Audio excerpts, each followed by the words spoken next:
Hola, mi nombre es Cristina. Les voy a contar de mi tía Ángeles. Ella era hermana de mi mamá. Desde niña, mi tía fue una persona muy influenciable. Se dejaba manipular fácilmente. A causa de eso, mucha gente se aprovechó de ella. Mi tía era la más chica de los hermanos y ellos se aprovechaban también de ella. Nos contó mi mamá que hasta la comida le quitaban. Eso lo hacían sus hermanos varones, mientras que mi mamá le decía que no les hiciera caso, porque si era carne, le empezaban a decir, eso parece carne de gato o de perro. ¡Qué asco! ¿Te la vas a comer? ¡Qué cochina! Y mi tía ya no se comía nada, y ellos aprovechaban la comida que mi tía Ángel les dejaba. Eso cuando apenas eran unos niños. Mi abuela, por más que regañaba a sus hijos, no los hacía entender, y menos a su hija, que tampoco entendía que solo hacían eso para comerse su comida. Ya a mi tía solo le tocaba comer frijoles. Les cuento esto para que entiendan cómo fue mi tía desde niña, pues mi tía creció y conoció a Lucas, un muchacho, hijo de una señora que tenía fama de ser muy mala. Con mucha gente tenía rencillas. Ellos vivían en un pueblo retirado donde vivía la familia de mi mamá. Lucas llegó a trabajar en una casa que se encontraba construyendo cerca de la casa de mis abuelos. Él venía como albañil, pues la hermana de mi mamá todos los días pasaba por el lugar de la construcción, y Lucas se empezó a fijar en mi tía, y un día le dijo que si la podía acompañar a su casa. Mi tía le dijo que sí, porque también ella se había fijado en él, y así se hicieron de una amistad, que después de un tiempo fue un noviazgo, terminado en matrimonio, pues mi tía se fue a vivir a casa de su suegra. Mi tía y la familia de mi mamá ya sabían del comportamiento de doña Josefa, pero aún así mi tía se casó y todavía se fue a vivir a la misma casa de esa señora, tan insoportable y mala, pues cuando llegó a casa de su suegra, empezó a decirle cómo le gustaba el quehacer y la comida. Parecía que había llegado una criada a vivir a su casa, pues desde ese día mi tía vivió una vida de sufrimiento, pero como decía mi abuela, no pudimos hacerla entender. Ella sola se buscó esa mala vida, pues mi tía, según los rumores, andaba mal vestida y muy desmejorada, pero mis abuelos no se metían en su vida. Resultó que también Lucas era igual que la madre, la maltrataba mucho, aunque mi abuela lloraba cada que alguien le contaba cómo vivía su hija, pero mi abuelo le decía, ¿y para qué lloras? Ella sola se buscó esa vida. Sabía muy bien que la suegra es mala y todavía se fue a vivir en la misma casa, así que ni te preocupes.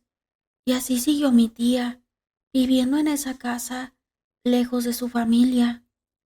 Un día, Ángeles llegó a casa de mis abuelos y les empezó a contar que Luca la estaba engañando con una mujer del mismo pueblo y que doña Josefa estaba de acuerdo, que hasta metía a esa mujer a su casa sin importar que ella estuviera ahí. Mi abuela le dijo que si se quería regresar tenía que hablar con su papá, porque ella no podía tomar esa decisión, pero le dijo que no regresaría a su casa, que se iba a quedar en el pueblo, que ya se había salido de esa casa y que estaba viviendo con su amiga Petra, una muchacha del mismo pueblo, que solo había ido para que se enterara de que había dejado a su esposo. Pero mi abuela le notó algo a mi tía. Se veía demacrada, parecía que estaba enferma, y le preguntó, pero mi tía dijo que no tenía nada, que solo era por el disgusto que pasó con su suegra y con su esposo. Y pues no solo había ido a casa de mis abuelos a decir que dejó a su esposo, sino también a recoger un cofrecito que dejó en casa de mis abuelos, cofrecito donde guardaba unas alhajas que en cada cumpleaños mis abuelos le regalaban a sus hijos, y ella no se las llevó cuando se fue con Lucas. Mis abuelos le regalaban esas alhajas para que cuando tuvieran algún problema de dinero, con ellas salieran adelante de sus problemas, pues se llevó su cofrecito con varios anillos, cadenas, dijes y pulseras. Mi tía se fue, mientras mi abuela se quedó preocupada por la salud de su hija, pues la vida para mi abuela, después de ver a su hija, fue de estar preocupada, aunque de vez en cuando platicaba por teléfono con ella. Le dijo que ya Lucas se había juntado con la mujer con la que le había sido infiel y que doña Josefa se reía de ella, que la miraba y que le decía: tiene una mujer que se merece, bonita, trabajadora, y no como tú, toda floja y sin chiste. Mi abuela le decía: vente, hija, no estés aguantando tantas humillaciones. Pero mi tía le dijo: primero tengo unas cosas que resolver y ya luego regreso a la casa con ustedes. Mi abuela le preguntaba cómo se sentía de salud, que si estaba bien. Ella siempre dijo que no se sentía mal, que de salud estaba muy bien. Así pasó el tiempo y un día habló Petra a casa de los abuelos. Les dijo que mi tía Ángeles estaba muy mal, que fueran por ella. Mis abuelos fueron inmediatamente hasta donde mi tía vivía. Cuando la miraron estaba muy grave. Se veía en verdad muy grave. Los síntomas eran vómito, pérdida de apetito, dolor en el pecho. No podía respirar y tenía hinchados los tobillos. Tenía fiebre y dolor en la parte baja de la espalda. Está muy mal mi abuela, le dijo. ¿Por qué no me habías dicho de tu enfermedad? Mírate cómo estás. Mi tía con mucho esfuerzo les dijo: me están haciendo brujería entre mi suegra y Lucas y su nueva esposa, pero ya se me acabó el dinero de mis alhajas y ya no le puedo pagar al curandero para que me siga curando. Petra intervino y les dijo: si es verdad, doña Josefa es bien bruja, y esto que tiene ángeles, ellos se lo provocaron con brujería.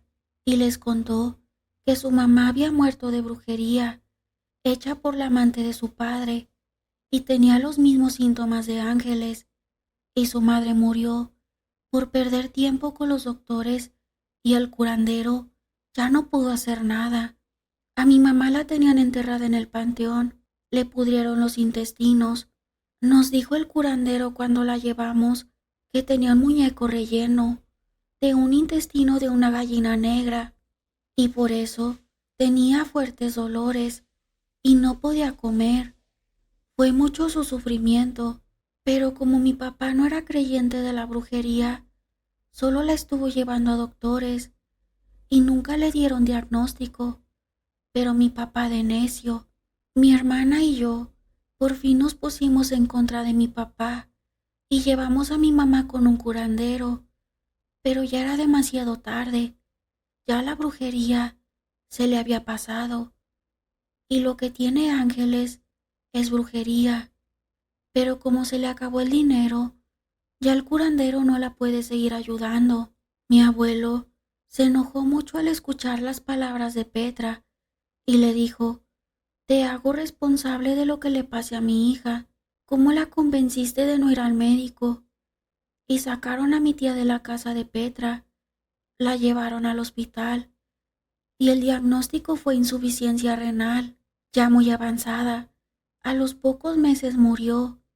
Mi abuela estaba muy triste y toda la familia. Recuerdo ese día donde yo apenas era una niña de 12 años, pero las palabras de mi abuela, y dijo esto: la brujería sí existe y yo ya la viví muy cerca. A una de mis tías, hermana de mi madre, le hizo brujería una vecina que tenía, muy mala, y por un malentendido le mandó a hacer brujería de muerte. Mi tía empezó con dolores fuertes en su cabeza, llegaba a cegarse del dolor, pero lo primero que hizo fue llevarla al doctor.